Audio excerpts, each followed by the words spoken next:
Senator Sinema. Thank you, Mr. Chair. My first question is for Mr. Elwell, but I welcome responses from any of our guests. According to media reports, the initial failure classification for the MCAS enabled its safety evaluation to be delegated to Boeing. And during, well, according to media reports, during testing, FAA did not completely and properly review technical documents provided by Boeing. So how do we ensure that FAA can take over safety evaluation if issues are discovered during the testing and evaluation phase? Thank you for that question, Senator. What you're referring to is the Organizational Designation Authority. In the course of a certification such as an amended type cert that the 737 MAX went through, the FAA determines what aspects of the delegation or what aspects of the certification can be delegated. And usually those are normal, well-known legacy type systems.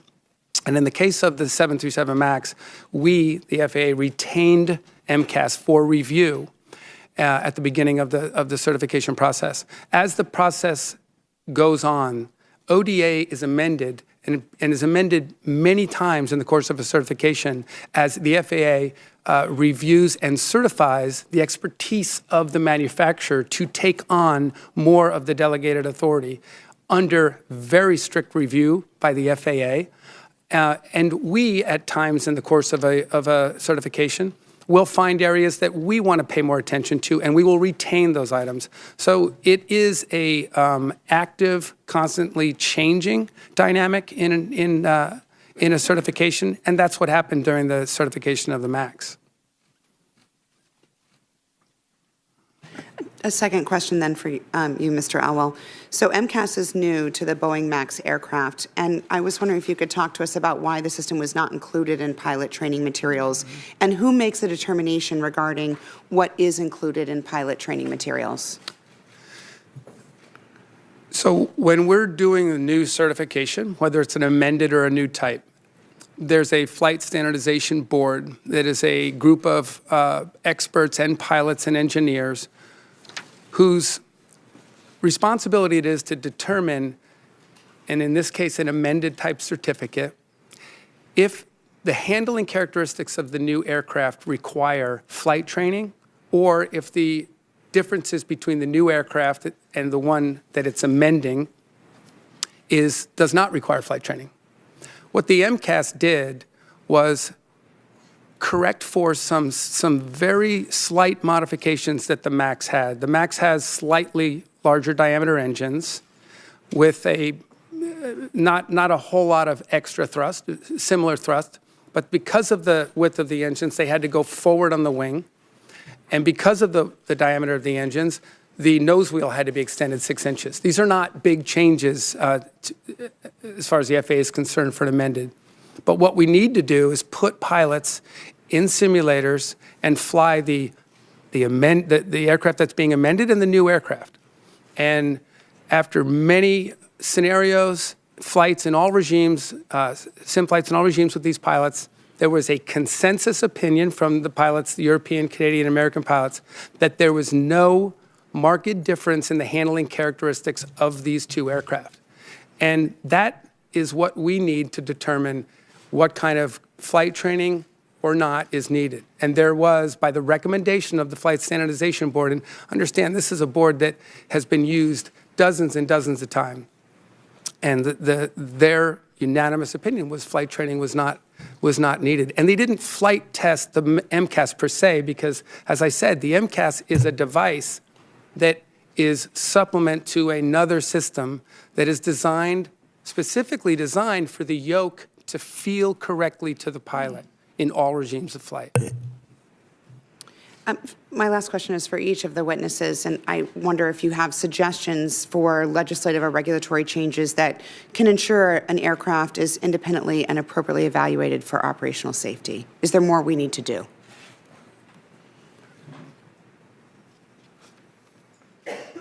Thank you, Senator Sinema. Thank you, Senator Sinema.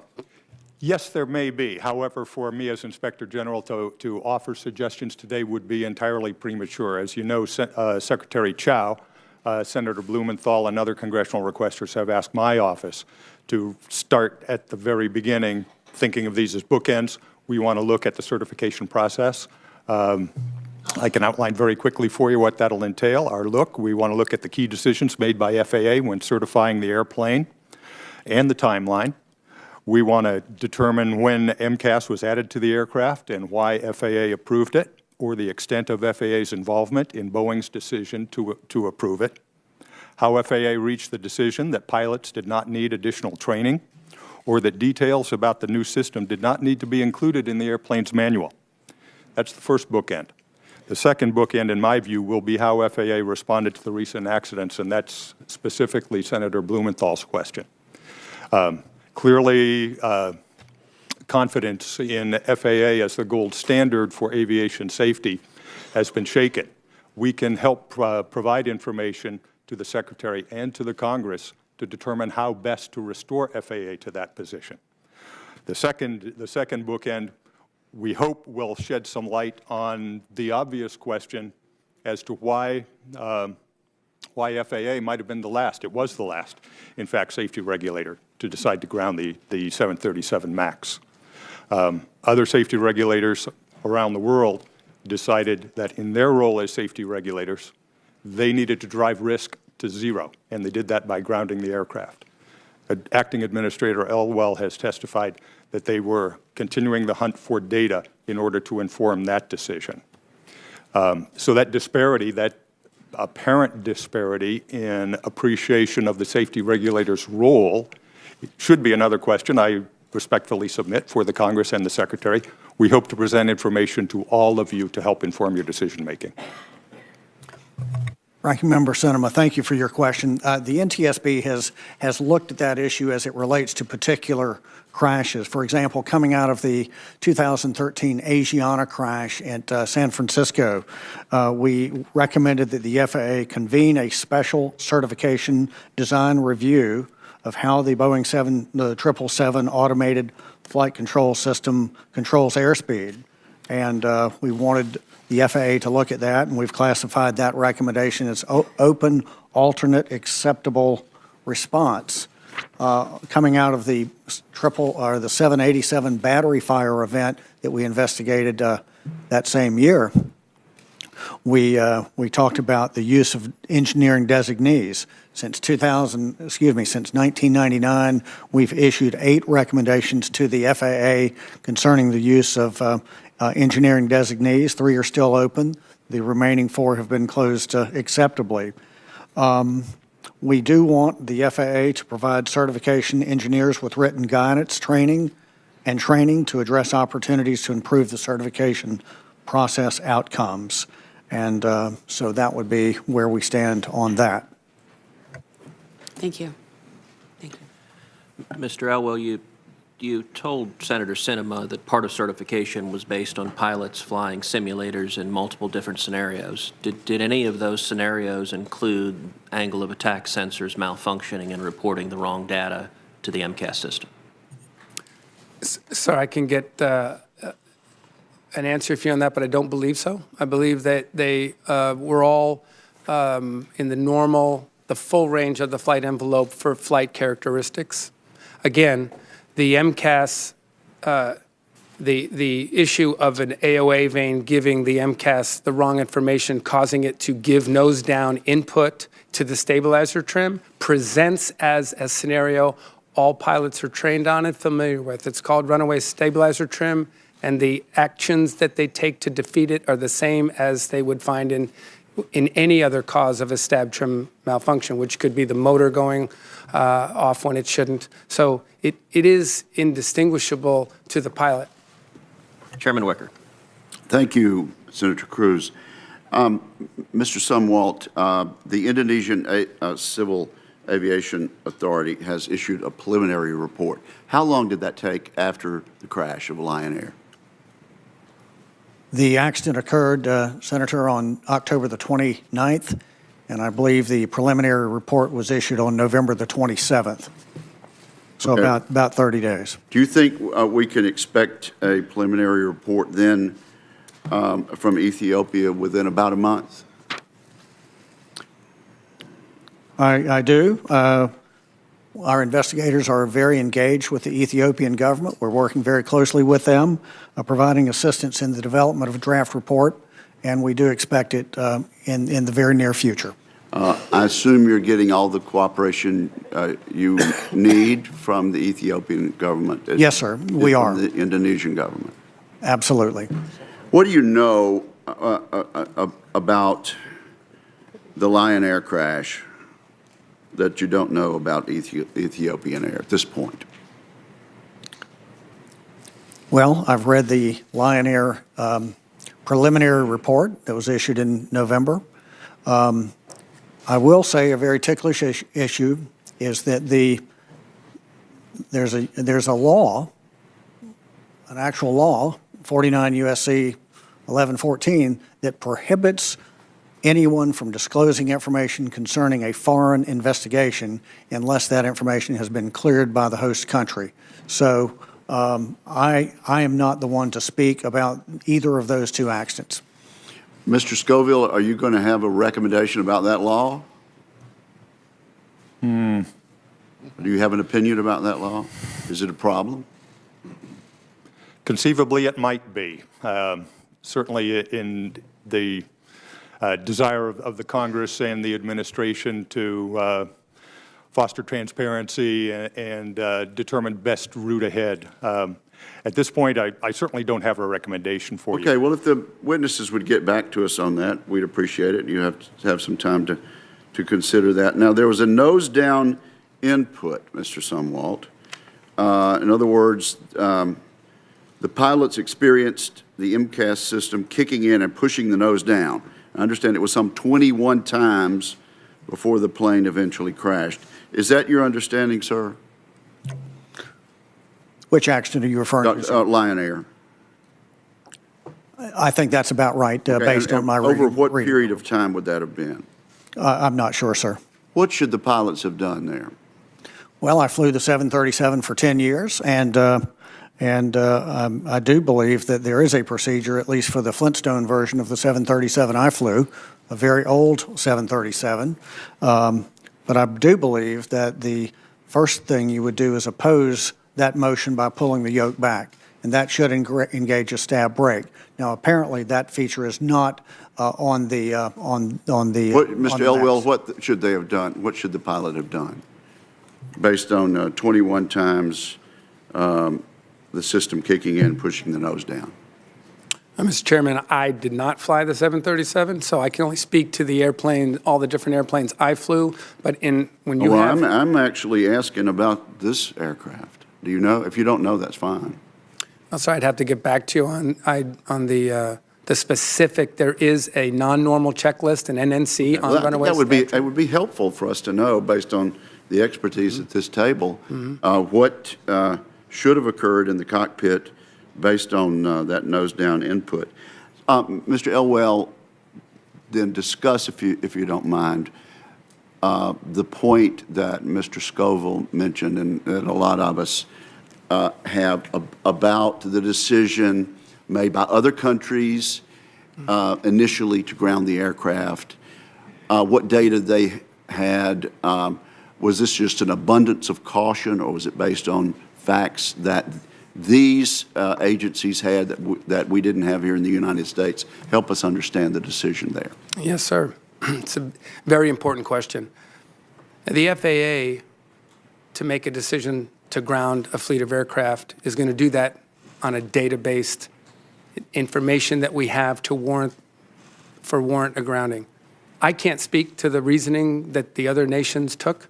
I know that in communication with those countries, in our request, what data might they have, they did not have any data for us. In fact, there were several countries in communications with us who, after grounding the aircraft, asked us what data we had and what we might suggest for them for ungrounding when the time was right. Was your decision based on data, or just our the fact that decision was everybody else based was on doing? And what was that data? So on about Wednesday morning, mid-morning, we received data that gave us refined flight track. We had initial flight track data Monday that was unreliable, and it was actually, we were not able to interpret it and to create a flight track. That data was refined on Tuesday night into Wednesday by the company that actually produced the data or received the data through their satellite system. And with the help of the NTSB and Boeing, that data was refined to the point where we could have a flight track, a 6-minute flight track of the Ethiopian Air flight.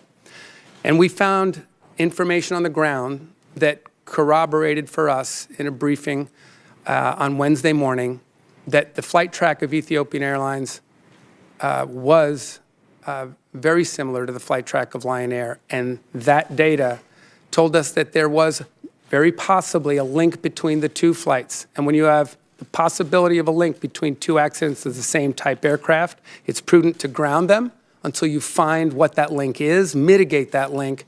And the important thing to know about using data, we may have been, I think someone said, the last country to ground the aircraft, but the United States and Canada were the first countries to ground the aircraft with data for cause and purpose. And that's important because when you ground a fleet of aircraft for a reason, a definable reason, then you have something by which to unground them when you've mitigated that or you've solved it or you've found that link. Mr. Chairman, I know we're over, but Mr. Sumwalt seems to be nodding his head. Are you in agreement with the approach that Mr. Elwell has outlined as having been taken by the FAA? Well, the NTSB was not involved in the grounding decision. Right. We supplied data that they could use to make that decision. Thank you. Thank you, Mr. Chair. Senator Camwell. Thank you, Mr. Chairman. Administrator Elwell, did you say in answering an earlier question to Senator Sinema that the FAA retained the authority over the MCAS system, that it wasn't delegated? I said that it originally we retained it as a new system and then released it to the ODA, to the delegation, designation. So if someone is characterizing it as delegated, then it was delegated. Right. So initially, as a new system or a new device on the amended type certificate, we retained the oversight of that, and then over time released that to the ODA when we had the comfort level and the oversight, and we've examined it thoroughly, and we were able to assure that the ODA members at Boeing had the expertise and the knowledge of the system to continue going forward. And so that kind of information is something you can make available to members now, or is that something that will be part of the investigation? I'm sure, Senator, that we could get that information to you on exactly the timing and how that went. And of course, in the investigations and the audits that are ongoing about the certification process here, this will all be very transparent and clear. Well, I do think transparency is important. Absolutely. And so I read statements where you're saying it wasn't delegated, or I hear your answer here, and then I read things in the press that say it was delegated, and I think the public wants to understand this whole system, and obviously Mr. Scovel and various IG reports is reviewing that, and I appreciate those reports and that review. And I, as I mentioned in my opening statement, appreciate Secretary Chow convening some experts of aviation analysis to also look at that system and review. So anyway, we'll look forward to getting that information from you on what that looked like as the FAA retained that oversight, and then once they were certain, then delegated. I'm not sure what they delegated, but you will get that to us. This larger question in my mind is, Mr. Scovel also mentioned that it is so that pilots rely on automated flight systems, that the FAA ensure that carriers meet its requirements to train pilots on how to respond to abnormal flight conditions. Mm-hmm. And I think you also, Mr. Scovel, mentioned stall situations. So how is the FAA making sure that that is achieved, in particularly this area of human and machine interface? I think that the public wants to understand, and I think it's probably across a lot of transportation sectors, want to understand what we're doing on testing to make sure that these safety factors of functionality are there, particularly when the functionality is between a machine and a machine and a human interface. How are we testing for that? And in this case, how are we testing? Yes, Senator. The FAA is intensely interested in the interface between the pilot and the machine. And over time, that relationship has changed. And as aircraft become more automated, we have this. Clearly, automation is one of the most important aspects for the amazing increase and improvement in safety we've seen over decades. But automation brings with it certain challenges. And as the IG has pointed out, if most of the time automation is on in an aircraft, there's always been this concern that, well, then pilot skills degrade. So when I was flying in the airlines, we had, within the airline itself, we had some rules about making sure that you hand flew frequently enough to keep that sharpness. But certainly, we look very, very closely at the training requirements and the human interface and what automation does, the safety benefits, and what the challenges are with it. So we watch that very closely. And so you think there was enough of that training involved here? Oh, Senator, I do. Because the MCAS, remember, the MCAS operates in manual mode. It's not an automated, it's not with autopilot on. It actually, as I said earlier, it makes, its whole purpose is to give the pilot the proper feel with a fly-by-wire yoke while he or she is flying.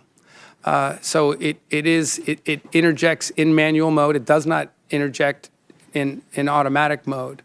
And as I said, when that MCAS is doing things that it's not supposed to do, pilots feel it. It presents itself as uncommanded pitch trim, and pilots of large aircraft are trained from the beginning of their careers how to handle that. Well, I mentioned this, and I mentioned the Colgan families who were here, because I think that's been their main mantra, that there wasn't enough training on that particular system, or at least from a co-pilot perspective. And I think I saw that Captain Sully had also made similar comments recently. We've had a lot of debate here about this as it relates to making sure that two pilots are. But I really do want to understand the FAA's role, and certainly Mr. Scovel's review of that human-machine interface, because my guess is we're going to continue to move forward, but we have to get this right. We have to get this right. So thank you, Mr. Chairman. I see my time has expired.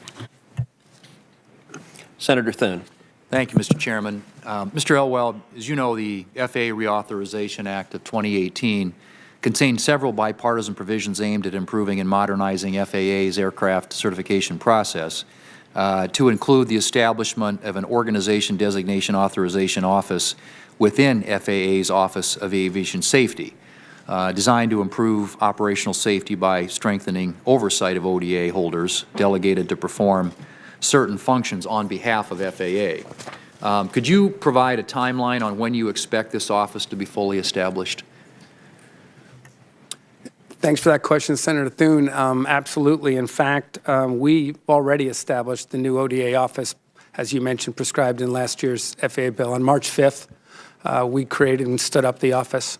And as a follow-up, the FAA bill also established an expert review panel to survey ODA holders and evaluate the effectiveness of the ODA process. Do you have an update on when you expect this review panel to be established?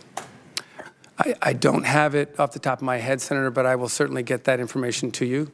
It may already be in place, but I don't have that in my notes. Thank you. That would be great if you could get us that information.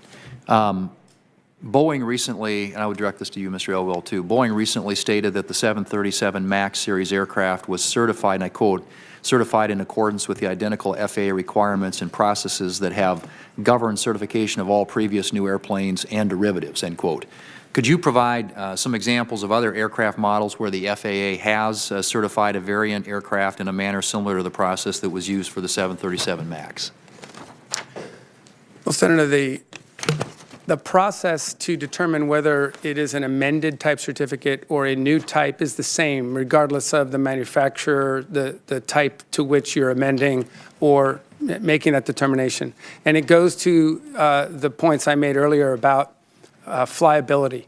So first and foremost, that the criteria is examined as to whether there's a fundamental difference in the thrust, weight, flight characteristics of the applicant for an amended type. Those, as I said, are tried and true methods that we've used for decades on amended certificates. I know sometimes, in my case, when I flew the Super 80, we added to our fleet type the Super 80s from another airline in a merger. They had a different cockpit layout, but the plane was fundamentally the same. There was a couple of different options, but it handled the same. So it was an amended type, and we went through differences training because the flight deck had some different things in it that we needed to get used to. But that's the fundamental things that the fundamental things that we look at. That you look at. So as a follow-up, was there anything specific about the design of the 737 MAX that differentiates the model certification process from some of those examples that you just mentioned? Well, sir, the 737 MAX, it is and required certainly an amended type certificate, and again, primarily because of the new modern complexities that it brought to the table. It did bring the MCAS into the equation, but the MCAS was a supplement or an addition to a system that already existed in the NG. The engine position on the wing was different, and it's what required, actually. It's what necessitated the addition of MCAS. And there were some differences in the screens, what was on the screens, but fundamentally, the aircraft layout, the handling, and the performance of the aircraft was the same, and thus the decision to make it an amended type certificate. Okay. Mr. Sumwalt, you mentioned in your testimony both the benefits and safety concerns related to the integration of UAS into the nation's airspace. As you know, the FAA Reauthorization Act of 2018 included numerous provisions related to the safe operation of this emerging technology. Are there any pending regulatory actions at the FAA in particular that you see as most important to ensuring the safe integration of drones into our airspace? Thank you for that question, Senator Thune. As you're aware, the FAA recently enacted Part 107 to the Federal Aviation Regulations, which imposes more regulatory requirements for drone operators, and we see that as a positive. Okay. All right. Thank you. I see my time's expired, Mr. Chairman. Thank you all for your willingness to be here today. Take questions. Senator Klobuchar. Thank you very much, Mr. Chairman. Thank you to all of you. The two tragic airplane crashes included, by the way, those dead was a beloved community member from St. Cloud, Minnesota, Muhammad Hussein, and I know his family is grief-stricken. And following these crashes, as many of my colleagues has talked about, it is very important that we figure out our certification process and get it right so we can prevent similar tragedies in the future. Mr. Elwell, I know you've been asked about this, but let me try it a different way. Are there any safety measures the FAA may have miscalculated when evaluating the safety features of the Boeing 737 MAX? Senator Klobuchar, thank you for that question. We certify aircraft in a way that we have refined, as I said, for large aircraft, large commercial aircraft. It's been refined 130 times, over 130 times since we started doing these. In every certification, we learn something new. From every IG audit, from every, Was this consistent with how you've done other certifications in other situations, the Boeing situation? Yes, ma'am. This was an amended type certification that followed the procedures we used to determine and then to execute amended type certificates. But if you learn something else after this investigation or other things come out, you may change that process. Absolutely. That's how we get better. And Mr. Scovel, what is your office's timeline for this audit? Thanks, Senator. We always shoot for 10 months. This is a very tall order for us, as I'm sure you can appreciate. We have a highly skilled team of aviation safety auditors who will all turn to. If we can meet 10 months, I'd optimistically say great. It may well be some months after that. We will get to it as soon as we possibly can because we truly appreciate your interest on all these matters. Thank you. Thanks. Mr. Elwell, back to you. According to a recent New York Times article, Boeing charged airlines extra for critical safety features. These were optional add-ons. Following the crashes, does the FAA plan to update the requirements for aircraft safety features or take other action to mandate that these features are not optional? Well, Senator Klobuchar, when we certify an aircraft, whether it's amended or a new type, critical safety features, that's an important term. If something is a critical safety feature on an aircraft, a passenger aircraft that we certify, it's not optional. So critical safety features are part of the certification package. And I think what you're referring to is AOA displays on the CRTs in the cockpit. And I can tell you, as a pilot who's flown several aircraft in the military and the civilian world, I had aircraft that had AOA displays in the cockpit, and I had aircraft that didn't. And it all depends on what the rest of the display says. In today's modern airplanes, and you've got 12-inch CRTs in the cockpit. But is it possible this could be decided that these aren't just optional, that they should be mandatory if it's discovered after these investigations? Absolutely. Okay, and then do you know an estimate of how many safety features that the FAA lists as optional right now that detect sensor malfunctions? Are there ones, or could you tell it to me later in writing? I could tell it to you later, Senator Klobuchar. All right.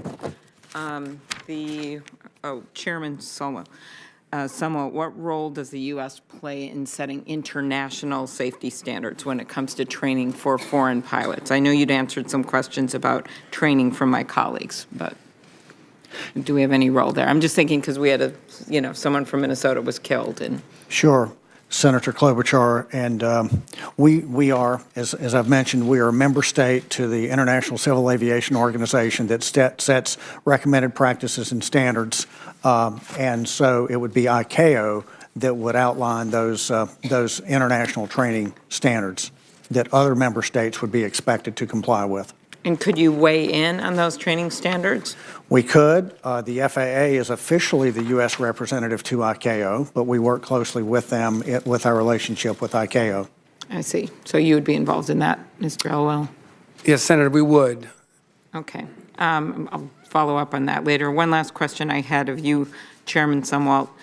In your testimony, you highlighted reducing fatigue-related accidents as one of NTSB's most wanted transportation safety improvements for 2019 to 2020. As you know, I've led the Safe Skies Act, supported by Captain Sullenberger, among many, along with Senator Cantwell, Blumenthal, Markey, and Duckworth, to take the rest requirements that we put in place for passenger pilots and apply them to cargo pilots. This is something unrelated to these two crashes, but part of airline safety and something that I know the Colgan families have also supported. So could you comment on that? Absolutely. I want to thank you and Senator Blumenthal for your advocacy on that. The NTSB does not agree that there should be a different standard for passenger carrying airlines and cargo airlines with respect to the fatigue rules. The FAA, as you know, did enact a fatigue rule in 2012 for passenger carriers. It did not relate to cargo carriers, and we disagree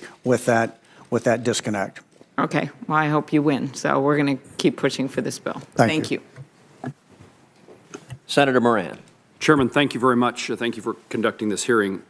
Press and media reports, Mr. Elwell, indicate that Boeing was implementing changes in the MAX after the first crash, and that is at least an explanation for why they may be close to having a, quote, fix for that MAX.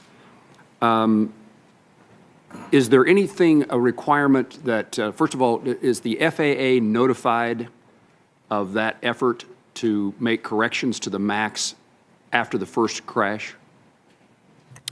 Senator, yes, the Boeing company submitted an application for a software update to the MCAS, an MCAS software update after the Lion Air accident. And is there a corresponding duty to warn, either on the part of Boeing Corporation or the FAA, either pilots or airlines, a duty to warn or a notification that there may be something wrong and a fix is on its way? So 9 days after the Lion Air accident, the FAA put out an emergency airworthiness directive, followed by a communique to all authorities around the world who fly the MAX. And what we pointed out was, I'll back up a little bit, the FAA's role, primary role in any accident investigation is for continual operational safety. In other words, if in the course of an accident something of immediate import is discovered, we don't wait for the end of the accident for the final report. We act immediately. And in this case, the initial data suggested that a reminder was needed, and that's what the emergency AD was. A reminder was needed for pilots and operators of this aircraft to apply standard runaway stab trim procedures should this be encountered. And that's what the emergency AD was. Now, the software update that you're referring to is Boeing came to us with this and we talked to them about it. We accepted their application. They began work. But we determined that the issues that this software update was making, or the things that it was improving upon for MCAS, did not warrant anything more than the announcement that this was in progress. Okay, Mr. Elwell, I'll stay with you for a moment longer. I suppose that there's always a question of why we would have a private company certify their product. In this instance, it happens in the aviation world. It happens all the time.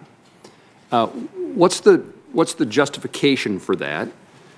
We use ODAs, Organization Designation Authorizations, regularly.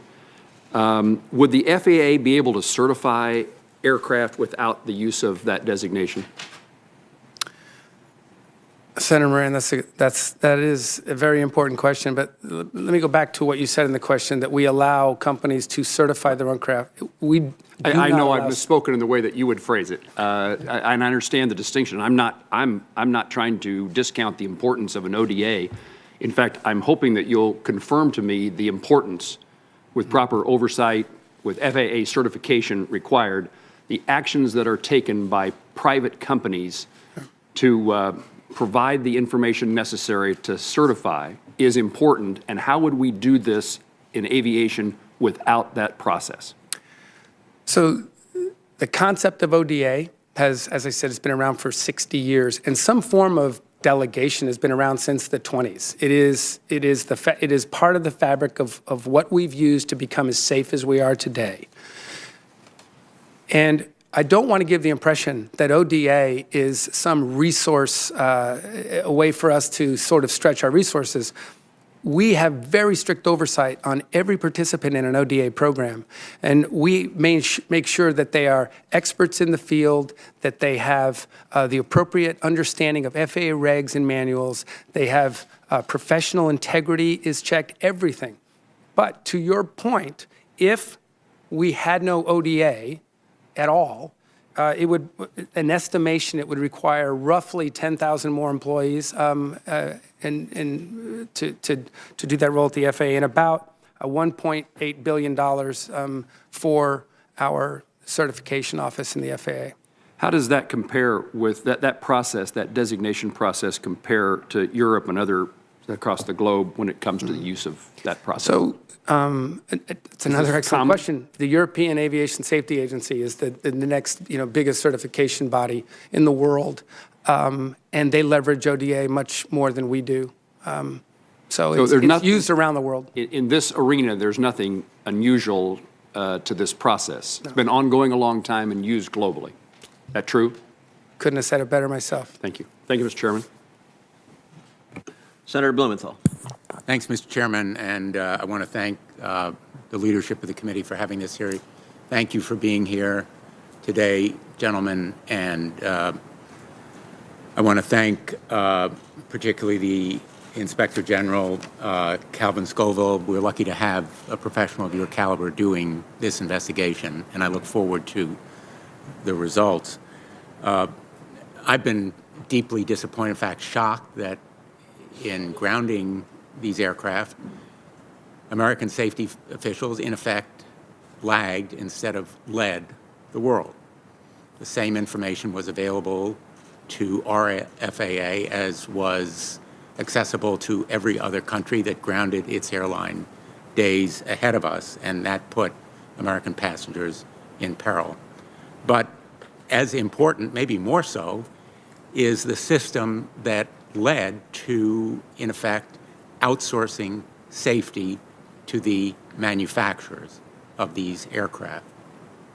Call it delegation or shifting, as you did.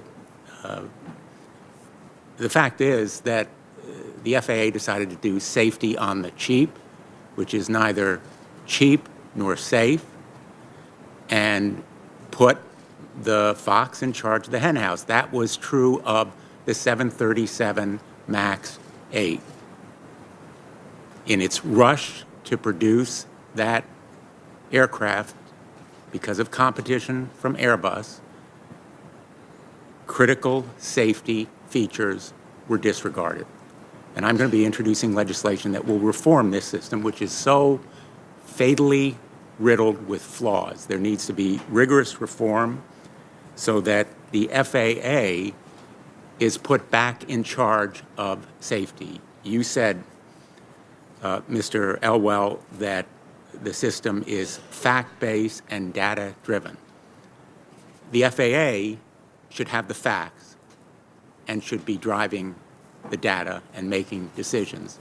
If the manufacturer has the facts and the data, not the FDA, if its employees, chosen, hired, paid, fired by the manufacturer, are the ones making these critical decisions, and the FAA lacks all of the facts and data necessary to properly oversee them and overrule them, this system of oversight is failing. I will tell you, I read some of the pilot reports. They're public. NASA has them. They provided them to me. They are chilling. If I'd been a passenger on one of those planes and I knew about these incidents, I would have wanted a parachute. Pilots of the airlines struggled to regain control of those aircraft in the same way that the pilots of the fatally crashed aircraft did. They succeeded, the others didn't. So I look forward to your support for legislation that will fundamentally change this flawed system. Mr. Elwell, have you reviewed those pilot reports?